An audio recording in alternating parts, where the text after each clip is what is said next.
हरे Krishna everyone. हम on की class में श्री रूप गोस्वामी जी द्वारा विरचित नाटक श्री विदग्ध माधव को पढ़ने का प्रयास कर रहे हैं। आज इसका 13वां दिन है। अब तक की कथा में हमने क्या पढ़ा कि राधा रानी आती है सूर्य देव की पूजा के लिए, पुष्प चुनने के लिए आ, वृंदावन में वन में आती है। तो वहां पे भगवान कृष्ण, उससे पहले भगवान कृष्ण ललिता सखी को एक पत्र भिजवाते हैं पद्मा के हाथ। पद्मा कौन है? चंद्रावली की सखी है। उसके हाथ एक पत्र भिजवाते हैं कि राधा रानी से मेरा मिलन करवाओ और राधा रानी को लेकर कुंज में आओ, आप वन में आओ। तो ललिता सखी राधा रानी को बोलती हैं कि हम सूर्य देव की पूजा के लिए पुष्प चुनने के लिए चलती हैं। तो राधा रानी जाती हैं ललिता सखी और विशाखा सखी के साथ। मन में चाहती है कि कृष्ण के दर्शन हो वहां पे उनको, लेकिन ऊपर से ऐसा कोई भाव प्रकट नहीं करती कि मैं कृष्ण से मिलने के लिए उत्सुक हूँ। वहां पे पुष्प चुनने लगती हैं। इतनी देर में कृष्ण अपनी मुरली बजाना शुरू कर देते हैं। तो मुरली की तान से राधा रानी अ, विचलित हो जाती हैं और कहती हैं कि ये मुरली की जो तान है ना हमें मरने देती है, ना जीने देती है, ना हम कृष्ण से मिल पाते हैं, ना उनसे दूर रह पाते हैं। और सखियां जान जाती हैं कि राधा रानी कृष्ण से मिलना चाहती हैं। इतने में कृष्ण आ जाते हैं उनके सामने। तो राधा रानी अ, अब उनको डर भी है ना, पतिव्रता धर्म का पालन भी करना है, या फिर गुरुजनों का भी डर है कि कोई देख लेगा जंगल में तो क्या होगा। तो ललिता के पीछे अपने आप को छुपा लेती हैं और ललिता को कहती हैं कि तुम मेरी आज रक्षा करो कृष्ण से। तो कृष्ण राधा रानी को छूना चाहते हैं, लेकिन ललिता कहती हैं कि तुम कृष्ण राधा की परछाई को भी नहीं छू पाओगे। तो कहती बाकी गोपियां तुमसे डरती होंगी, मैं ललिता हूं, मैं नहीं डरने वाली। तो कृष्ण कहते हैं मधुमंगल से कि इन गोपियों ने यहाँ पे फूल तोड़े हैं तो ये वृंदावन की सुंदरता को खराब कर दिया है, तो तुम इनसे बदले में जैसे टैक्स लगाते हैं ना, ऐसे इनसे वसूली करो फूल तोड़ने के बदले में। तो कृष्ण कहते हैं कि इन जाओ मधुमंगल, तुम गिन के आओ कि गोपियों ने कितने फूल तोड़े हैं। तो मधुमंगल कहते हैं, बताते हैं कि इनके इतने फूल तोड़े हैं। तो कृष्ण कहते हैं कि ठीक है, इनके गले में जो हीरे पन्ने पहने हुए हैं ना, जितने फूल तोड़े हैं उतने हीरे पन्ने इनसे ले लो, हीरे जवाहरात ले लो, जो मनियां पहनी हुई हैं। तो मधुमंगल कहता हाँ ये ठीक रहेगा। तो कृष्ण कहते कि लेकिन इनके हीरे मोतियों का मूल्य तो इतना है नहीं, मेरे फूल तो बहुत ज्यादा महंगे हैं। तो मधुमंगल कहता है कि मैं ब्राह्मण हूँ, आपसे भिक्षा मांगता हूँ, आप हीरे जवाहरातों से ही खुश हो जाओ, अब इनके पास देने के लिए कुछ नहीं है। तो कृष्ण कहते ठीक है, तुम कहते हो तो मैं खुश हो जाता हूँ, कोई बात नहीं, ले लो। तो ललिता सखी कहती है कि जैसा राजा वैसा मंत्री, बड़े आए राजा कहेंगे, है ना। तो कृष्ण जैसे ही राधा रानी के गले से मनी लेने लगते हैं, ललिता सखी रोक देती हैं। फिर कृष्ण पूछते हैं ललिता सखी को कि भाई तुम आज काली का रूप धारण करके क्यों बैठी हो, बताओ तुम्हें क्या चाहिए, मुझे राधा से मिलवा दो, जो रिश्वत चाहिए वो ले लो। तो कृष्ण कहते हैं, पहले तो ललिता सखी को कहते हैं कि मैं तुम्हें मिलने आऊंगा, ठीक है। तो ललिता सखी कहती नहीं, ये वाली रिश्वत नहीं चाहिए। फिर कहते हो और क्या चाहिए जिससे तुम प्रसन्न हो। तो ललिता सखी कहती हैं कि राधा रानी को फूल बहुत अच्छे लगते हैं, आप फूलों से राधा रानी को अलंकृत कीजिए, उनका श्रृंगार कीजिए। तो कृष्ण मान जाते हैं। तो इतने में कृष्ण जैसे ही वृंदावन को देखते हैं, उसकी सुंदरता को, तो वहां पे मोर नाच रहे होते हैं, तो उसके पंख गिर रहे होते हैं। तो कृष्ण मोर पंखों को चुनने के लिए चले जाते हैं कि इनसे मैं अपना मुकुट को भी सजाऊंगा और राधा रानी का भी केश विन्यास करूंगा, उनके जूड़े में भी लगाऊंगा।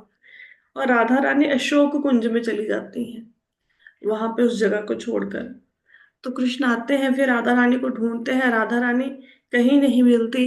वो पीले पीले पीले फूलों को ही राधा रानी समझ लेते हैं, उनको सब जगह राधा रानी दिखने लगती हैं। तो यहाँ तक हम लोगों ने कर लिया था। तो इसके आगे की कथा करते हैं, ठीक है। तो मधुमंगल कहते हैं इतने में कि मित्र तुम राधा रानी को खोज रहे थे, मैंने राधा रानी मिल गई है मुझे, मैंने पा लिया है राधा रानी को।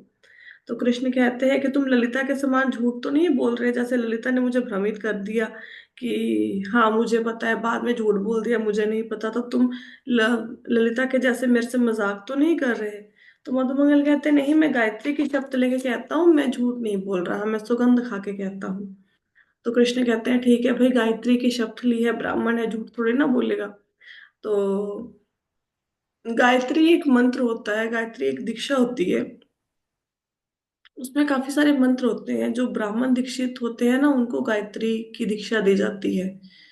तो गायत्री मतलब 3 बार फिर ये कुछ मंत्रों का उच्चारण करना होता है दिन में, वो होती है। तो कृष्ण कहते हैं, कहाँ है राधा रानी, दिखाओ। तो मधुमंगल कहते हैं कि मैं, कोई बात नहीं, मैं राधा रानी को लाकर अभी तुम आपको सौंप देता हूँ, तो फिर तुम मुझे इनाम देना। कृष्ण कहते हैं, हाँ हाँ, मैं तुम्हें इनाम दूंगा।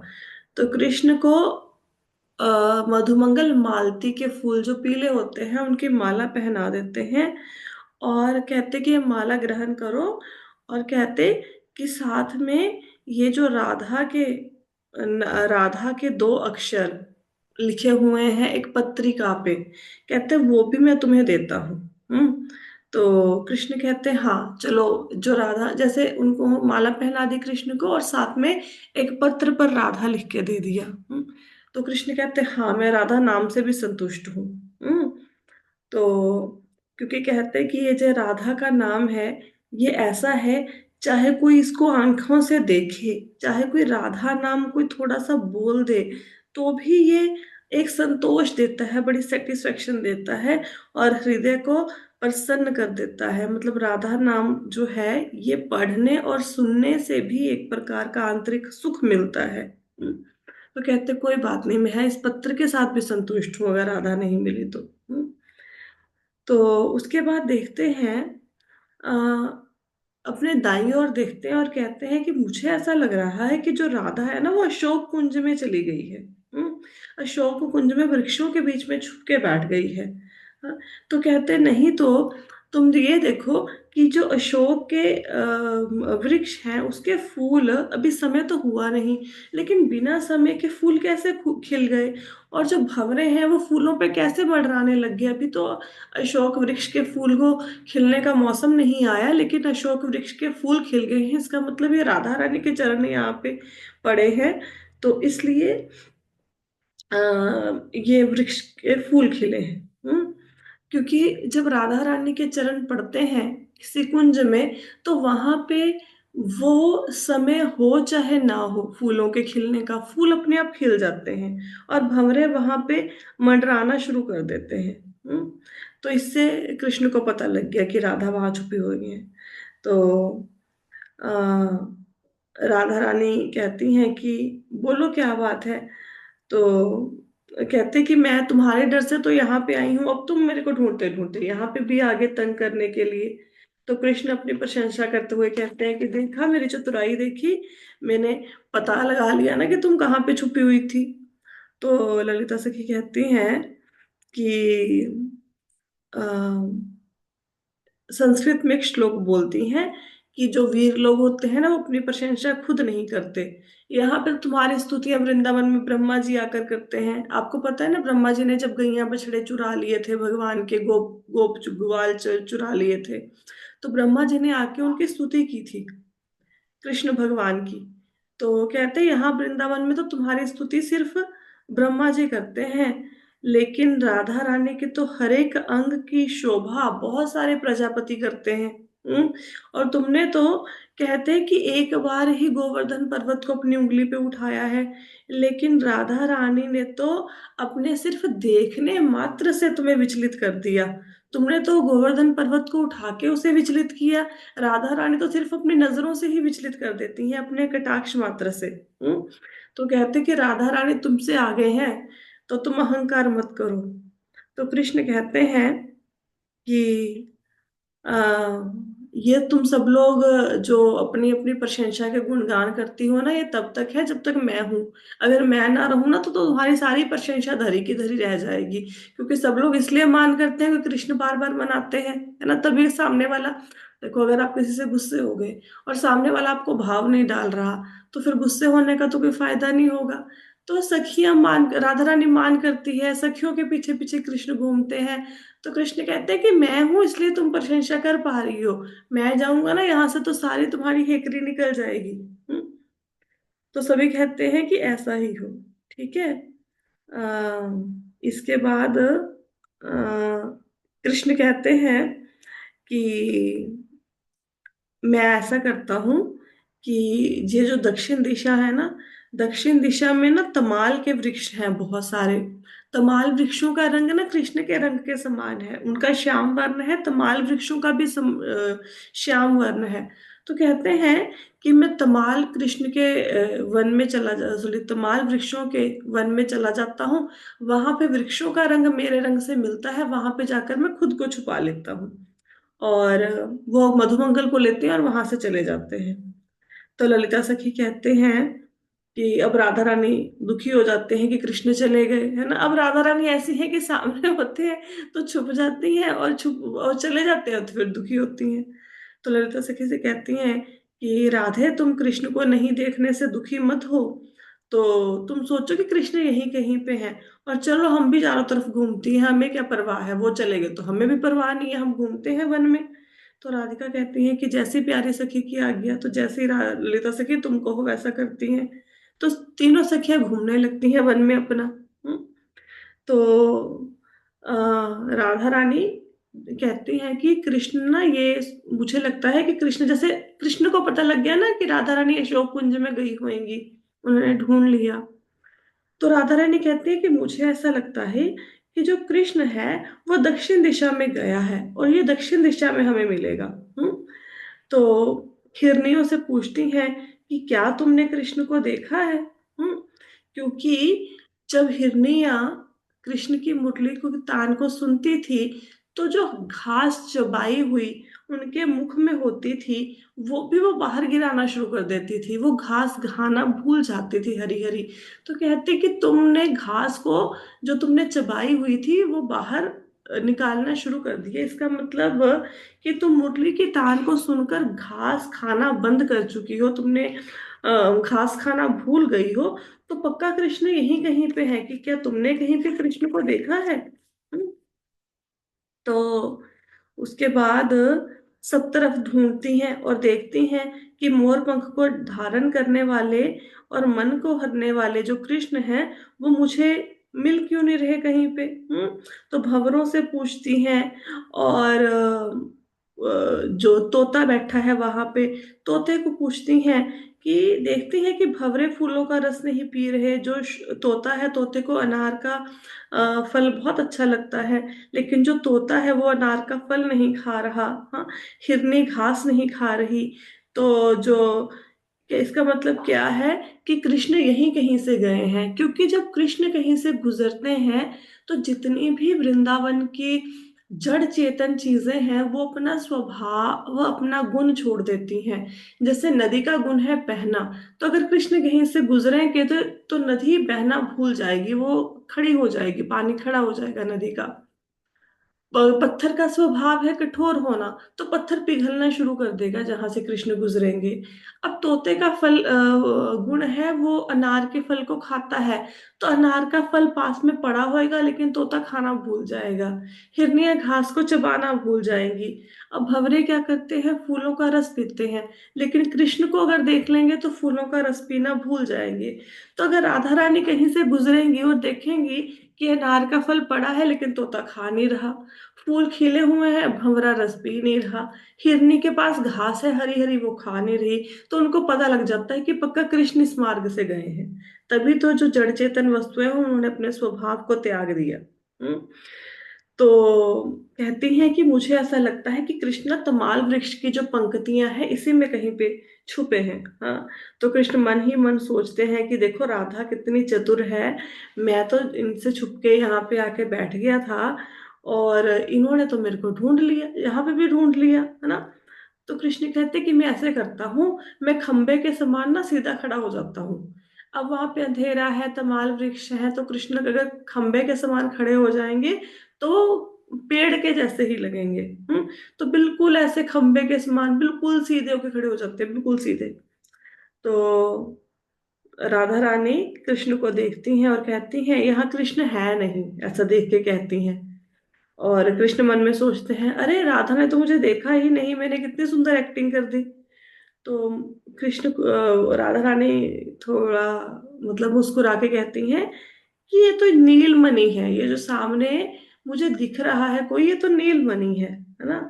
तो कृष्ण मन में सोचते हैं कि अच्छा, अंधकार के कारण ना मैं पहचाना नहीं गया, तो राधा जो है वो मुझे नीलमणि समझ रही है। तो राधा रानी कहती है कि देखो ये नीलमणि की जो कांति है कितनी अच्छी है, कितनी सुंदर इसकी शोभा है। तो कृष्ण कहते हैं कि पूरे अंधेरे को प्रार्थना करते हैं कि हे अंधकार, मैं तुम्हारी शरण में आया हूं, तुम शीघ्र अपना ऐश्वर्य फैलाओ, मतलब और अंधेरा बढ़ जाए और अंधेरा बढ़ जाए, जिससे कहते हैं कि ये जो हिरनी के समान चंचल नेत्रों वाली राधा है ना, मेरे समीप ना आ पाए, मुझे ना पहचान पाए। जैसे एक दूसरे से ना आंख में चोली खेल रहे हैं, कभी राधा छुप जाती है, कृष्ण ढूंढ लेते हैं, कभी कृष्ण छिप जाते हैं, राधा ढूंढ लेती हैं। तो कृष्ण अंधकार से प्रार्थना कर रहे हैं कि अंधकार तुम और ऐश्वर्यशाली हो जाओ, तुम और अंधेरा बढ़ा दो, ताकि राधा मुझे देख ना पाए।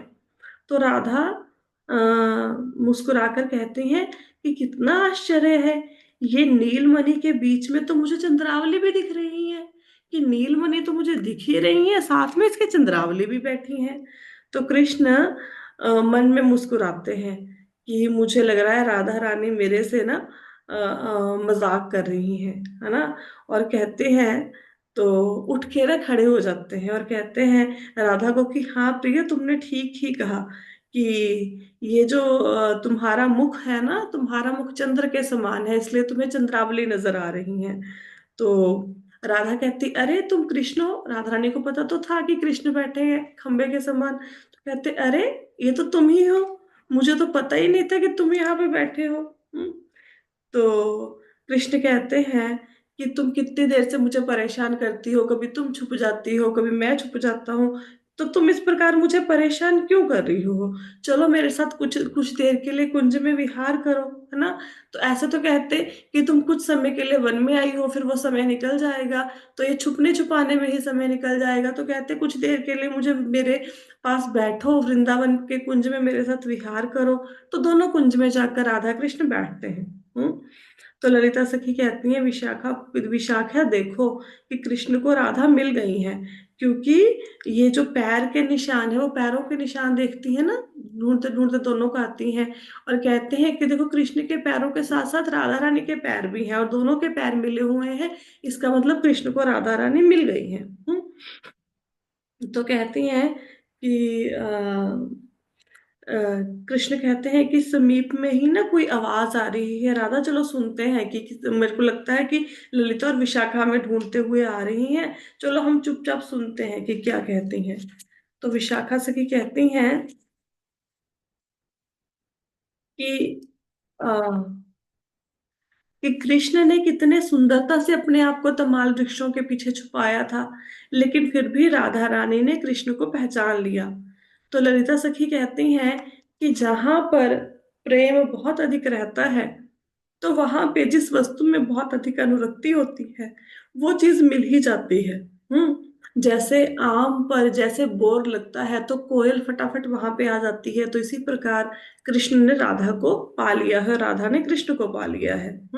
तो कहने का मतलब ये है कि राधा का कृष्ण में बहुत प्रगाढ़ प्रेम है, इसलिए उनको शीघ्र ही कृष्ण मिल गए, क्योंकि उनका स्वाभाविक अनुराग है, इसलिए उनके मिलन में किसी प्रकार की कोई बाधा नहीं आती।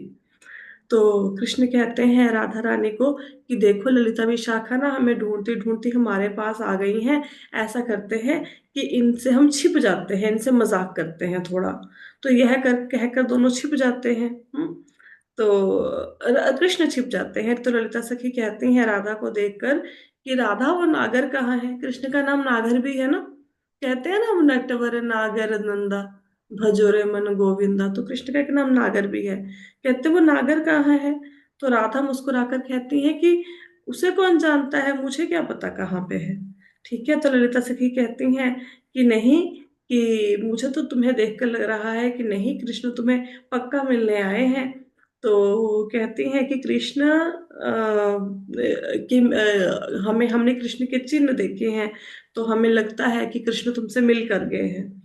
तो कृष्ण सामने आते हैं और कहते हैं कि ललिता तो ललिता सखी कहती हैं कि आ, तुम झूठ क्यों बोल रही हो, राधा कृष्ण से मिली तो हो। तो कृष्ण कहते हैं कि नहीं ललिता, मैं खुद वन में जाके छुप गया था। तो ललिता कहती कि क्यों छुप गए थे, बताओ।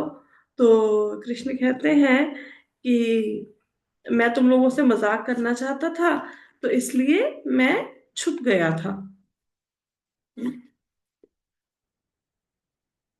तो ललिता सखी कहती हैं, राधा रानी कहती हैं कि देखो, अपना दोष दूसरों के सिर पे मढ़ रहे हो, तुम चतुर हो, अपना दोष दूसरों के सिर पर लगा रहे हो। तो इतने में वहां पे जटिला प्रवेश कर जाती है। ऐसे राधा, मतलब राधा कृष्ण एक दूसरे से मजाक करते हैं, कृष्ण सखियों से छुप जाते हैं, फिर वो उनको ढूंढती हैं, तो ऐसे प्रेम का आदान प्रदान होता है। इतने में ना जटिला सखी आ जाती है वहां, सॉरी, जटिला जो राधा रानी की सास है, वो वहां पे आ जाती हैं। तो राधा डर जाती हैं और कहती हैं, अनर्थ अनर्थ, ये बूढ़ी कहाँ से आ गई यहाँ पे, जल्दी से यहाँ से भागो। तो दोनों सखियों के साथ राधा रानी वहां से भाग जाती हैं। तो इतने में कृष्ण कहते हैं कि ये तो जटिला है। तो इस प्रकार तो कहते हैं कि ये तो यहाँ से अब जल्दी से चले जाना चाहिए, मैं अपने मित्रों की मंडली में जाता हूँ। तो कृष्ण वहां से चले जाते हैं। तो इसके साथ ही हमारा 6वां अंक पूरा होता है, जिसमें राधा कृष्ण का मिलन है, उनका एक दूसरे के साथ हास परिहास है। अब 7वां अंक जो कि लास्ट अंक है, वो शुरू होता है इस हमारे नाटक का। अब स्टेज पर कौन आता है, वृंदा देवी। वृंदा देवी प्रवेश करती हैं। तो वृंदा देवी कहती हैं कि देखो, सामने भंवरों का झुंड कैसे फूलों के ऊपर मंडरा रहा है, कैसे मोर नाच रहा है, और कितने सुंदर छोटे छोटे पौधे खिले हुए हैं, और कितनी सुंदर वर्षा ऋतु है, जिससे वृंदावन कितना सुंदर लग रहा है। तो कहती हैं कि ये अभिमन्यु से अभिमन्यु पास की ही कुटिया में क्या बातें करता है। तो कहती, चलो अभिमन्यु की बातें सुनती हूँ। अभिमन्यु कौन है, राधा रानी के पति हैं। तो अभिमन्यु पौर्णमासी के साथ प्रवेश करते हैं स्टेज पर। तो पौर्णमासी कहती, बेटा अभिमन्यु, आज सुबह सुबह मेरे पास कैसे आए। तो अभिमन्यु कहते कि देवी, मैं आपकी आज्ञा लेने आया हूँ। तो पौर्णमासी कहती, किस विषय में आज्ञा चाहिए। तो अभिमन्यु कहते कि मैं राधा को लेके मथुरा जा रहा हूँ। तो पौर्णमासी कहती, मथुरा क्यों जा रहे हो। कहते, राधा और माधव इन दोनों की चंचलता के कारण, कहते राधा और कृष्ण जो है एक दूसरे से मिलते हैं, इसलिए मैं परेशान हो गया हूँ और राधा को लेके मैं मथुरा जा रहा हूँ। तो पौर्णमासी कहती, तुमसे ये किसने कहा कि राधा कृष्ण मिलते हैं, वो चंचलता करते हैं। तो अभिमन्यु कहते कि मुझे तो गोवर्धन ने बोला है। गोवर्धन कौन है, गोवर्धन चंद्रावली के पति हैं। कृष्ण चंद्रावली से भी मिलते थे, राधा रानी से भी। तो गोवर्धन जो चंद्रावली के पति हैं, उन्होंने अभिमन्यु को कंप्लेंट कर दी कि जो राधा है वो कृष्ण से मिलती है। तो पौर्णमासी कहती कि जो अभिमन्यु, जो तुम अपने आप को चतुर समझते हो, लेकिन तुम ये नीच बुद्धि जो गोवर्धन है, उसके चक्कर में कैसे आ गए हो। हम्म कहते, वो तो कंस के कारण, वो तो वैसे ही कुटिल है, वो कंस की चाकरी करता है, उसकी नौकरी करता है, उसको तो झूठ बोलने की आदत है।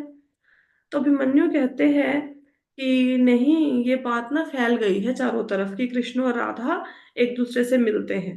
हम्म तो पौर्णमासी कहती हैं, आपको याद होगा कि जब ये नाटक शुरू हुआ था, तो शुरू यहीं से हुआ था कि पौर्णमासी कह रही थी कि मैं चिंतित हूँ। तो फिर नांदी मुखी ने बोला था, चिंतित क्यों हो। तो कहती, जो अभिमन्यु है, वो राधा को लेके मथुरा जा रहा है। तो फिर पौर्णमासी ने बोला था कि मैं थोड़ी अपनी बातों में अभिमन्यु को बहलाने की कोशिश करूंगी, ताकि वो मेरी बातों में आ जाए और राधा को लेके मथुरा ना जाए। तो पौर्णमासी कहती हैं कि तुमने तो चुगलखोरों के बहकावे में आकर अपना विवेक खो दिया है, कि तुम्हें लोगों ने आके चुगली लगा दी है, तुम लोग अपनी बुद्धि से काम तो ले नहीं रहे। तो अभिमन्यु कहते, फिर क्या करूं, आज्ञा दो, आप आज्ञा दो। तो पौर्णमासी कहती कि ये जो कंस है ना, ये पहले ही राधा को के ऊपर मोहित है, क्योंकि राधा रानी बहुत अधिक सुंदर है। तो राधा रानी जैसी जो स्त्रियां हैं, जो सुंदर सुंदर, उनको वो खोज रहा है कंस। तो तुम इसको लेके वहां पे चले जाओगे मथुरा, तो वहां पर कंस इसको छोड़ेगा। तो तुम्हें लगता है कि कंस के पास राधा, कंस की नगरी में, मथुरा में राधा को लेके जाना उचित है। तो अभिमन्यु कहते कि उसमें कोई चिंता की बात नहीं है। कहते जो मेरा मित्र है गोवर्धन, तो उसका, वो कंस को बहुत अच्छे से जानता है, क्योंकि वो, अब गोवर्धन क्या करता था, गोवर्धन जो उसका, कंस का, चंद्रावली का पति है, वो कंस की जो गैया थी उसकी रक्षा करता था, उसका सुपरवाइजर था। तो गोवर्धन और कंस की अच्छी बनती थी। तो कहते कि मेरा जो गोवर्धन मित्र है ना, कि उसने कंस को अपने वश में कर लिया है, उन दोनों की आपस में अच्छी बोलचाल है, तो राधा को वहां डरने की कोई जरूरत नहीं है। तो पौर्णमासी थोड़ा सोचती हैं कि अब क्या करूं, अभिमन्यु को कैसे रोकूं। तो कहते हैं कि अब मैं क्या करूं। वो मन में सोचती हैं कि अब मैं कैसे राधा रानी को जहां से जाने से रोकूं, कि वो तो शत्रुओं के घर में चली जाएगी, अगर यहाँ से चली जाएगी तो मैं क्या करूं, मुझे समझ नहीं आ रही। तो इतने में अभिमन्यु कहते हैं कि आप माता आदेश करो कि मुझे क्या करना चाहिए। तो पौर्णमासी कहती हैं कि तुम पहले ये पता लगाओ कि सच क्या है और झूठ क्या है, तुम अफवाहों पे ध्यान मत दो। ठीक है, अपनी आंखों से स्वयं देखो कि क्या सच बात है, फिर तुम्हारा जो मन करे वो करना। तो मेनू कहते, क्योंकि अभी मन, पौर्णमासी को वो सब बहुत अधिक मानते थे, गुरु की माता थी ना, तो इसलिए सब मानते थे उनको। तो मन्नू कहते कि देवी जो आप आज्ञा दो मैं वैसे ही करूंगा, ठीक है। मैं लोगों की कही कहाई बातों पे विश्वास नहीं करूंगा, मैं खुद पता लगाऊंगा कि क्या सत्य है क्या झूठ है। तो पौर्णमासी कहती कि बेटा तुम सुखी रहो, और तुम्हारी गायों की संपत्ति और बढ़े, कि तुम्हारे गौशाला में और अधिक गायें हो जाए, आशीर्वाद देती हैं।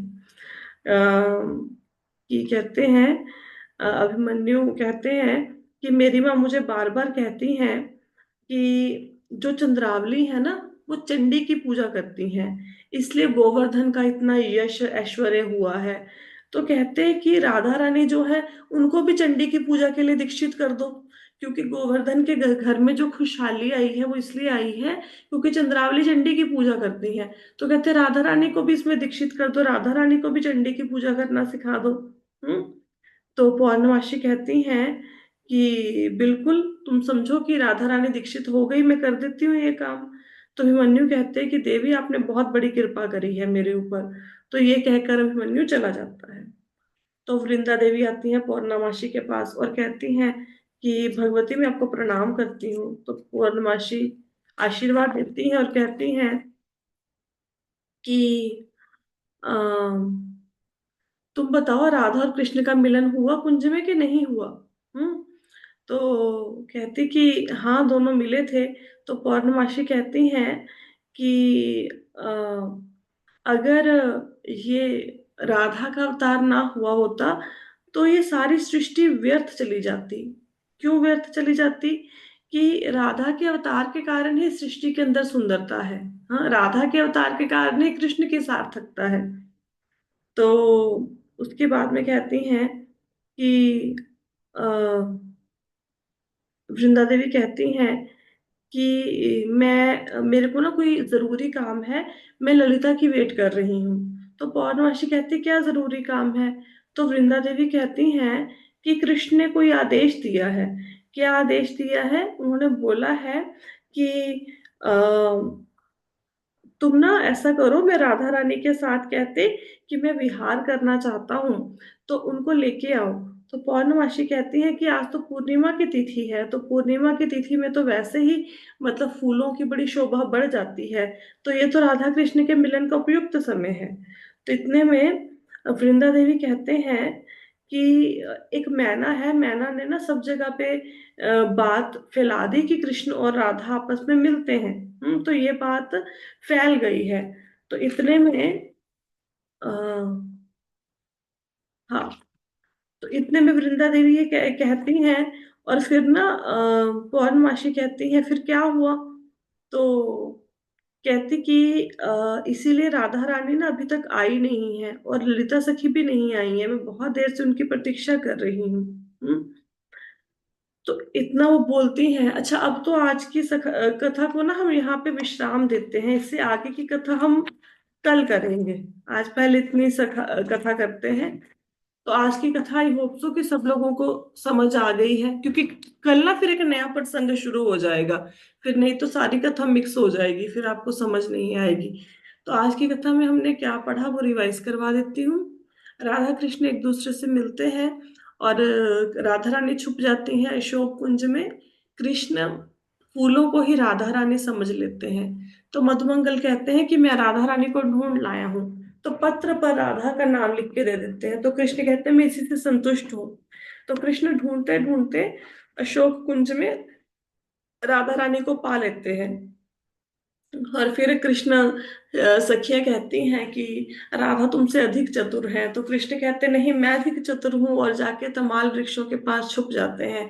तो राधा रानी कृष्ण को ढूंढ लेती हैं। फिर सखियां आती हैं, फिर कृष्ण हंसी मजाक करने के लिए छुप जाते हैं, फिर उनसे विनोद करते हैं सखियों से। तो उसके बाद अभिमन्यु आता है। अभिमन्यु को गोवर्धन मल्ल भड़का देता है। गोवर्धन मल्ल जो है वो चंद्रावली का पति है, और कंस की गैयों की रखवाली करता है कि राधा और कृष्ण तो मिलते हैं एक दूसरे से। अभिमन्यु कहता है कि मैं तो राधा को लेकर गोकुल छोड़कर चला जाऊंगा। यहाँ पे तो बड़ी बदनामी हो गई है, ये बात सब जगह पे फैल गई है कि राधा कृष्ण मिलते हैं। अब पौर्णमासी से आज्ञा लेने आता है। पौर्णमासी सोचती है, उनको पहले तो बातों में बहलाती है कि भाई कंस वहां पे राधा रानी को पाने की चेष्टा लेके बैठा है, तुम क्यों जा रहे हो। तो अभिमन्यु कहता है नहीं, जो मेरा मित्र है वो हमारी रक्षा करेगा, गोवर्धन मल। तो उसके बाद पौर्णमासी कहते हैं कि कैसे इनको रोकूं। तो कहते हैं कि ऐसा करो, लोगों की ना अफवाहों में मत आओ, अपनी आंखों देखे पर विश्वास करो, खुद जाके देखो क्या सत्य है क्या झूठ है। तो अभिमन्यु को भी पौर्णमासी से काम होता है। वो चाहता है कि जैसे चंद्रावली को चंडी देवी की पूजा करनी आती है, वो उसमें दीक्षित है, राधा रानी भी दीक्षित हो जाए, ताकि उसके घर में ना खुशी आए, खुशहाली आए, उनकी गैयां बढ़ जाए। अभिमन्यु को शौक है कि उसके घर में बहुत सारी गैयां हों। तो कहते हैं कि आप दीक्षित कर दो राधा रानी को चंडी की पूजा में। तो पौर्णमासी कहती है हाँ मैं शीघ्र ही दीक्षित करूंगी। तो इतने में फिर वो चला जाता है। अब कल के अध्याय में हम पढ़ेंगे कि क्या जो अभिमन्यु है वो राधा रानी को लेके मथुरा चला जाता है, या किसी ना किसी प्रकार से वो रोक लिया जाता है। तो अगर रोका जाता है तो कैसे रोका जाता है, और फिर कैसे कृष्ण पौर्णमासी ये सब विश्वास दिलाते हैं अभिमन्यु को कि भाई जो राधा रानी है वो पतिव्रता स्त्री है, तो तुम उसके ऊपर दोषारोपण मत करो। इसका वर्णन हम लोग कल सुनेंगे, कल की कथा में। ठीक है। तो मेरे ख्याल से एक दो दिन में ये नाटक समाप्त हो जाएगा हमारा।